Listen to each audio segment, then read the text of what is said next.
love airplanes, if you love flying, if you've ever been in a 747, you'll want to hear Captain Vezzetti's memories on the Queen's last flight. Took the chance to build a 366-seat airplane and sell it to the airlines and made it very successful. She was the first ever jumbo jet, the majestic 747 built right here in Western Washington for more than half a century. Look at that. Yeah, so we showed you yesterday, Boeing basically handed over the keys to its last 747, and this morning, a final send-off. KIRO 7's Priscilla Hogan shows us why today's takeoff was so momentous.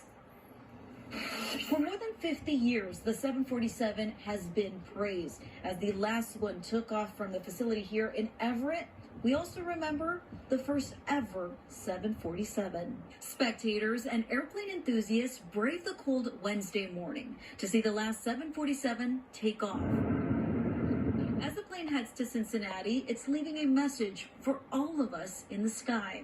The flight pattern includes a 747 with a crown on top, highlighting what she's always been known as, the Queen of the Skies. The 747 revolutionized commercial travel as we know it. It was the world's first jumbo jet, capable of carrying up to 660 passengers and flying nonstop for over 7,000 miles without refueling. The airplane was extremely reliable. We would fly from Minneapolis to Narita, get out of the airplane, and within hours it would turn around and fly to Singapore, back to Minneapolis. And the very first one ever built is on display right here inside the Museum of Flight in Tukwila. This is 747 number one, serial number one. First flew February 9, 1969.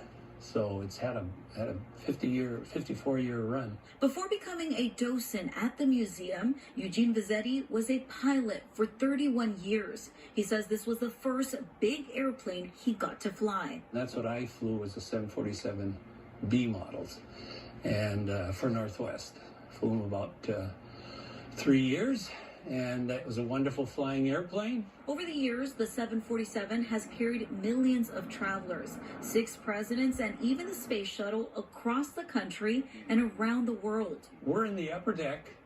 This was, at Northwest, this was first class. We had a flight attendant dedicated to this area that they would swap out on the long distance flights. But in this age of clean energy and fuel economy, massive aircrafts like this one have been reduced to carrying cargo, which is what Atlas Air plans to do with this once majestic and eternally iconic Queen of the Skies. Priscilla Hogan, KIRO 7 News. We're proud of you, Captain Vezzetti, and I guess aviation's in the blood.